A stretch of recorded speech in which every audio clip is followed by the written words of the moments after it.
Salut à tous, on se retrouve pour un nouveau podcast de Dolce Velo, votre rendez-vous cycliste en détente. Et aujourd'hui, dans cette série des previews, épisode sur la Lidl Trek. La Lidl Trek qui est une des meilleures équipes du peloton en trackerment, qui a en son rang un des meilleurs cyclistes au monde actuellement, ancien champion du monde et tout ça. L'équipe Lidl Trek est un peu devenue cette équipe qui remplace la Quick Step sur les classiques, on peut dire. Une équipe qui possède un grand coureur de classiques et plein de coureurs à côté qui sont capables de jouer un rôle de leader, mais surtout de lieutenant ou de électrons libres qui peuvent partir d'assez loin. Et qui finissent à la fin dans les top 10 sur les classements des classiques, des Ardennaises, des Flandriennes. Les Trek, c'est vraiment devenu cette équipe de gros baroudeurs, de gars qui tankent de partout, des mecs solides et qui savent sprinter aussi. Mais bon, c'est pas une équipe aussi prolifique que l'était la Quickstep à l'époque, parce qu'à l'époque, il n'y avait pas Van Der Poel, il n'y avait pas Pogacar, du coup, c'était plus simple de l'emporter. Lidl Trek est devenue une équipe complètement dominante du peloton. Top 3 au classement UCI 2025. Et la formation s'est clairement pas cachée derrière les cadres du peloton. Mads Pedersen a assumé son statut de surhumain, on peut clairement le dire. Avant, c'était un peu le meilleur humain parmi dans le peloton. Là, maintenant, c'est peut-être le moins bon surhumain, mais il fait partie des surhumains maintenant, enfin, clairement. Preuve en est qu'il a un contrat à vie dans son équipe. Donc, ça le place vraiment dans une caste autre que les cyclistes lambda. L'équipe a totalement poussé pour lui apporter les résultats à gogo, et ça a marché. On a même Muskelmos qui a battu Pogacar un jour. On a Ciccone qui est favori sur chaque course en boss. Cette équipe maintenant, est-ce qu'elle peut faire mieux que 2025 ou est-ce qu'elle a atteint son plafond en termes de performance? C'est ce qu'on va essayer d'étudier maintenant. Les coureurs marquants de 2025 pour la Lidl Trek, c'est, dans un premier temps on a déjà parlé, Mats Pedersen. Il a performé partout où il est allé. À 30 ans, je pense qu'on est en train de vivre son prime, alors que le gars était champion du monde à 24 ans à l'époque, enfin, ou 23 même, je sais plus. Là, on est vraiment en train de vivre son prime, et c'est tellement agréable à voir rouler, Il sait qu'il n'est pas aussi bon que les deux qu'on a cités, la Pogacar Van Der Poel, mais tu le vois tout le temps se donner à fond sur les classiques, tenter des coups, partir, aller chercher cette troisième place quand il le peut, suivre les deux meilleurs, et ce qui fait que ce trio qu'on avait un peu à l'époque avec Van Aert plus les deux autres, c'est vraiment devenu un quatuor et voire même un trio sans Van Aert quoi. Donc Pedersen vraiment est devenu ce gars qui acharné, agressif et ça change un peu des années précédentes, ça fait du bien parce que voilà, il faut de la concurrence et au final c'est lui qui va chercher les places d'honneur, jamais pour la victoire hélas. Mais il a toujours ce sprint à la fin, donc qui fait qu'il se venge en fait sur les autres du peloton, hein, clairement. Il a désormais un troisième camp Game, donc ça c'est déjà vraiment pas mal. C'est la course où les deux autres aliens ne sont pas et où il se permet de vraiment smurfer, clairement. Et ouais, c'est du Mats Pedersen encore solide qu'on va voir cette année en 2026, hein, sûrement. Sauf que là, bon, je dis ça, mais première course de la saison, il a déjà chuté à Bordeaux, il est blessé. On verra maintenant ce que ça va donner. On sait qu'il est sur le tour. Je sais pas si les Flandriennes sont compromises pour lui cette année, mais en tout cas, Pedersen, grosse saison 2025. Autre coureur de classique, bon, plus un sprinter quand même, Jonathan Milan.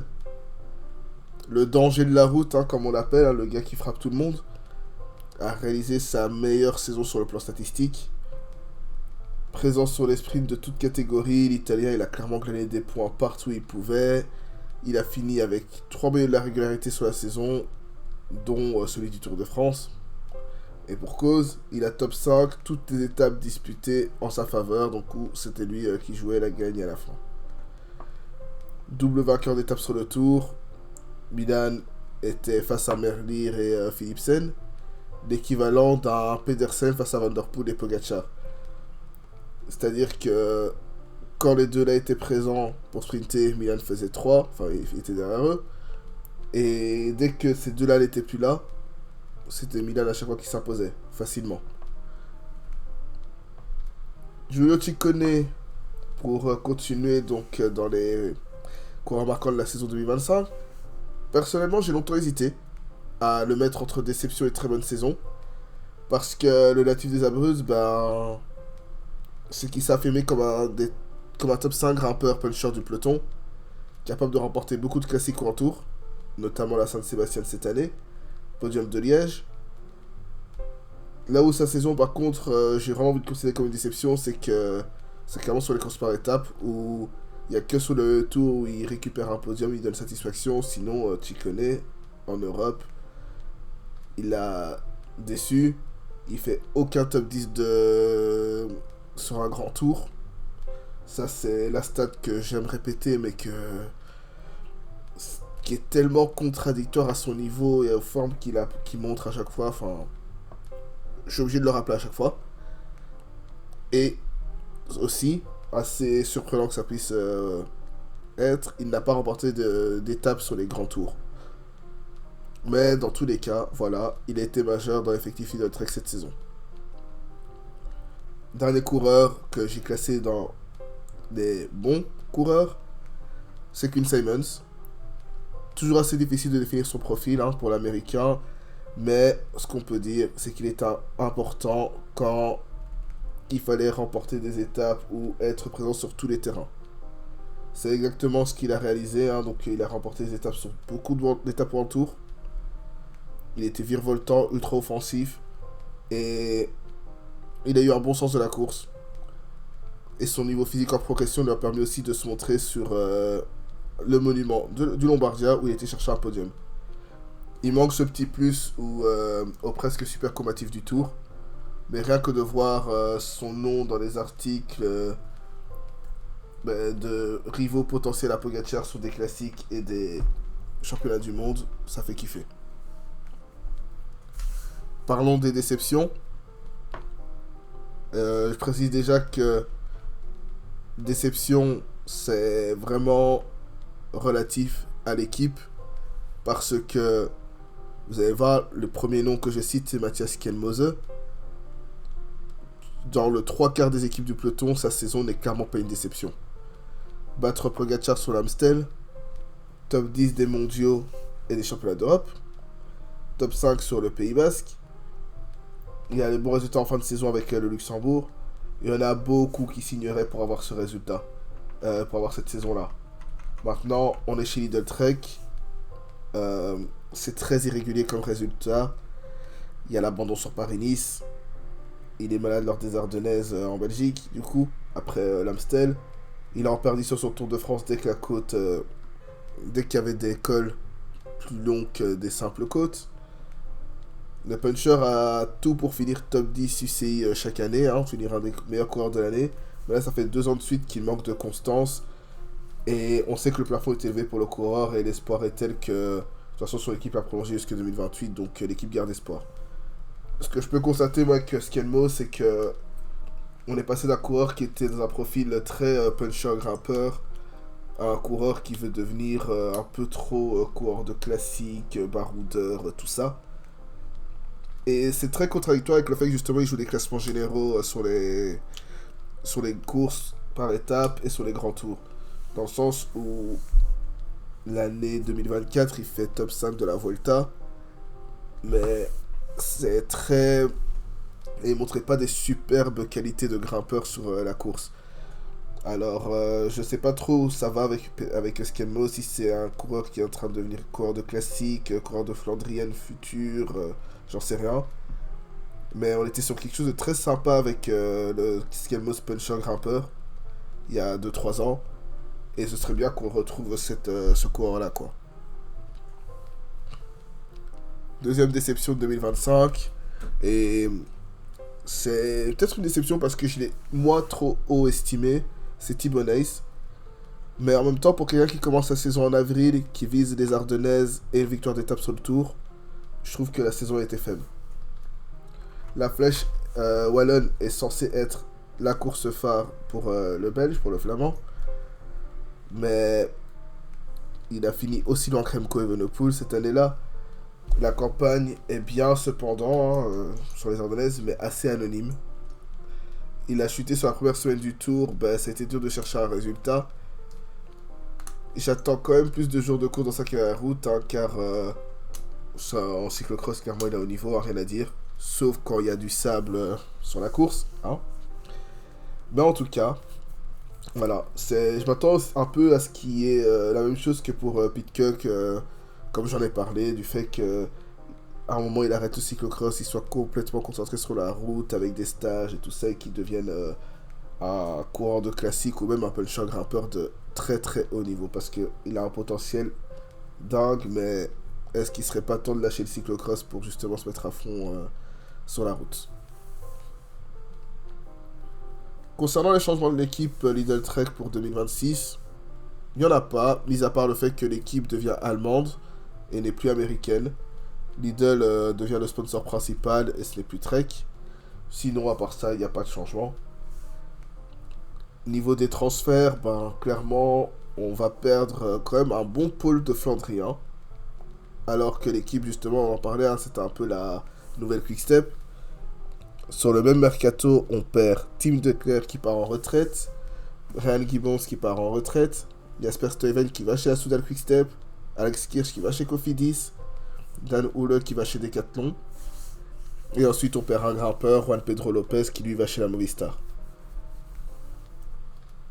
Et pour les arrivées, ben moi, je m'attendais clairement à ce qu'on renforce un peu ce pôle classique parce qu'on perd 5 coureurs, dont Stuyven, Kirsch, Declercq qui était très très important. Mais au final, on va pas trop se renforcer là-dessus. On va combler des manques avec ce qu'on a déjà dans la développement, avec l'arrivée du rouleur suédois Jakob Söderqvist. Ça va être un plus direct à l'équipe, ça, très clairement. Gros rouleur, très bon sur les classiques. Il a clairement fini sa formation chez les Espoirs. Il a même fait 1-2 années en trop chez les Espoirs, pour être honnête. On a l'arrivée de Max Walshed et Mathias Nosgaard, qui s'appelle désormais Mathias Suneker, qui viennent apporter des alternatives sur les pavés, qui peuvent pourquoi pas être appelés sur des courses. Mais là où l'équipe se renforce clairement, hein, on le sait depuis plus de 6 mois maintenant, c'est l'arrivée de Juan Ayuso, qui vient pour un statut de leader, qui vient pour jouer des classements généraux et concurrencer la UAE, son ancienne équipe. Ça, c'est déjà un truc de ouf. Et on n'en a pas fini avec la haute montagne et les courses par étapes. On rajoute Matteo Sobrero, qui est un très solide coureur et équipier lieutenant. Et en plus, on a le vol de Derek J à la pauvre formation Ineos, qui est un apport significatif pour une formation qui, statistique assez surprenante, n'a réalisé aucun top 10 en grand tour en 2025. Donc aussi dominante que la Trek ait pu être en 2025, il n'y a aucun top 10 de grand tour. Donc Ayuso, G, c'est vraiment pas mal. Un réveil de Ciccone, ce serait bien aussi, même si je pense qu'il a dit qu'il arrêtait de jouer les classements généraux sur les grands tours. Il a vu qu'il n'y arrivait pas, qu'il en était incapable, enfin même lui il abandonne. Donc c'est dire que mon pressing sur lui l'a atteint. J'en suis désolé. Mais bref. Ayuso, si il redevient ce coureur régulier et qui le craque pas au mental, ça peut le faire. Derek J, c'est un coureur régulier qui a déjà fait 2 top 10 de grand tour en 2 saisons, enfin 2 saisons d'affilée. Donc franchement, ça va être pas mal. Et maintenant, il faut voir comment tout cet effectif se mélange. Hein. Ayuso a un fort caractère, on le sait, on en a déjà parlé. On a vu sur le début de saison que ça a l'air d'aller. Hein. Il a remporté le Tour d'Algarve. Est-ce que maintenant Ayuso va rouler pour Pedersen sur le Tour? Ça, c'est la bonne question. On remarquera que tous les coureurs signés, quand même, sont d'excellents rouleurs. De contre-la-montre. C'est-à-dire que je crois, hein, je me rappelle presque, sur le Tour de France, cette année, il y a un contre-la-montre par équipe. C'est-à-dire que tu peux aligner n'importe quel coureur de l'effectif, quasiment, enfin, et surtout même n'importe quelle recrue, tu sais que le chrono par équipe, ben, tu ne perdras pas trop de temps, tu seras au taquet. Ça, c'est un truc très important. Suite à ça, avec tout ce remue-ménage, quel effectif tu fais pour le Tour de France? Bah, déjà, Ayuso vient en leader, il l'a annoncé, il veut être sur le Tour, etc. Blablabla. Ok, ça c'est fait.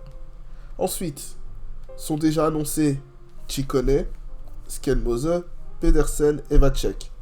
Donc on sait que Milan va sur le Giro. Donc c'est Pedersen qui va jouer le maillot vert sur le Tour. À mon avis, c'est sa dernière chance. Parce que Milan, bah, elle va pas laisser le maillot vert partir comme ça alors qu'il en est vainqueur sortant. Donc c'est sûrement une dernière année pour Pedersen pour essayer. Après, bah, Pedersen retournera à ce statut de poisson pilote, de coureur un peu libre. Donc là, on a 5 coureurs déjà annoncés. Ensuite, il reste 3 places. Pour moi, ça se joue entre 4 coureurs, à savoir Quinn Simons, qui réalise une bonne année 2025, Carlos Verona, qui remporte l'étape sur le Giro, qui est espagnol, et qui, à mon avis, suivra Ayuso sur beaucoup des courses en montagne. Mathias Sobrero, qui, du coup, la nouvelle recrue, qui pourrait être très très utile dans une équipe qui a un train en montagne et qui fait le tempo.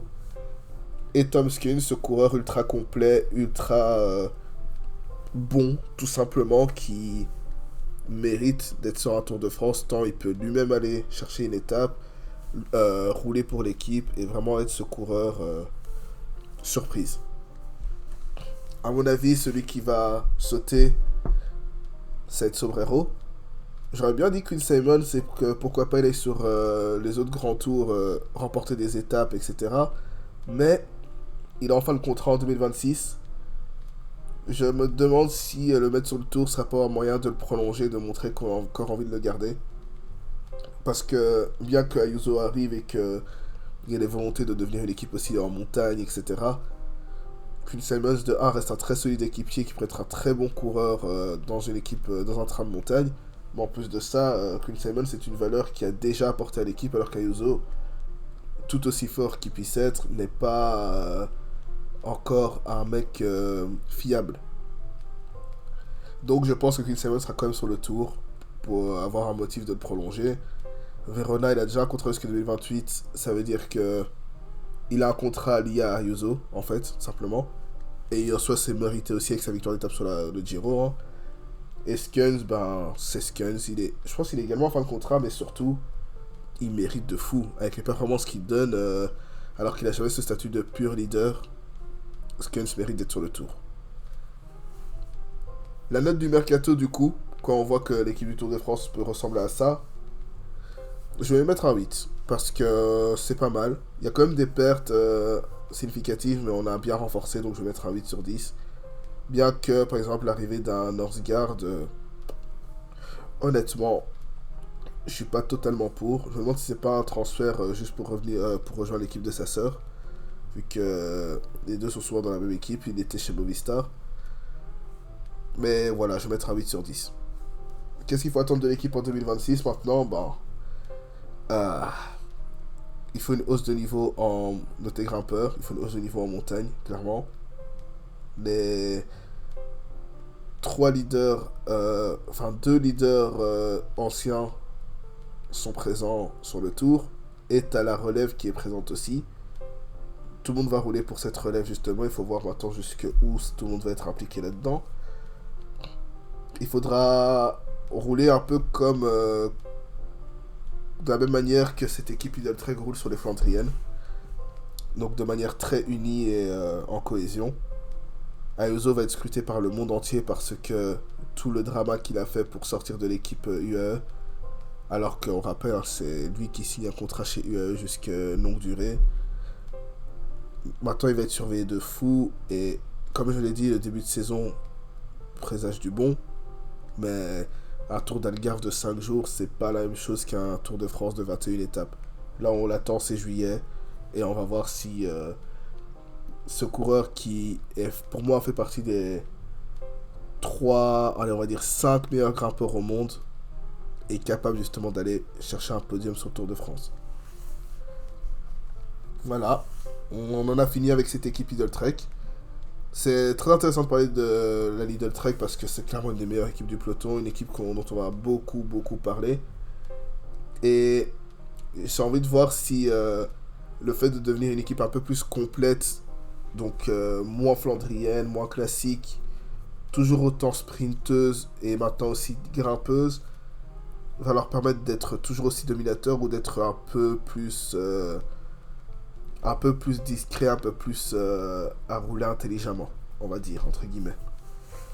N'hésitez pas à donner vos avis sur l'équipe, le mercato, le, le coureur qui vous a déçu ou pas. Par exemple, Skelmoser, moi, il m'a déçu, mais est-ce que vous avez aimé sa saison? Est-ce que vous voyez une meilleure saison de sa part en 2026? Pareil pour Thibonais. Vos pronos peut-être sur un Chicone qui refait les Ardennes cette année. Est-ce qu'il est capable de gagner la Flèche Wallonne par exemple? Pour moi, Chicone est un énorme favori à la Flèche Wallonne. Dites-moi si pour vous ce qu'il peut faire. Je sais qu'Ayuso est aussi présent sur les Ardennes, donc c'est vraiment très très très dur de faire tourner tout ça ensemble. Franchement, donnez votre avis et donnez vos takes tout simplement. Hein. J'adore quand à la fin on est là, on se balance toutes nos dingueries qu'on a sorties pendant l'année et qu'il n'y en a aucune qui est bonne. Je suis spécialiste dans ce domaine-là. Et on se dit à la prochaine pour une nouvelle vidéo. Bisous tout le monde. Ciao ciao.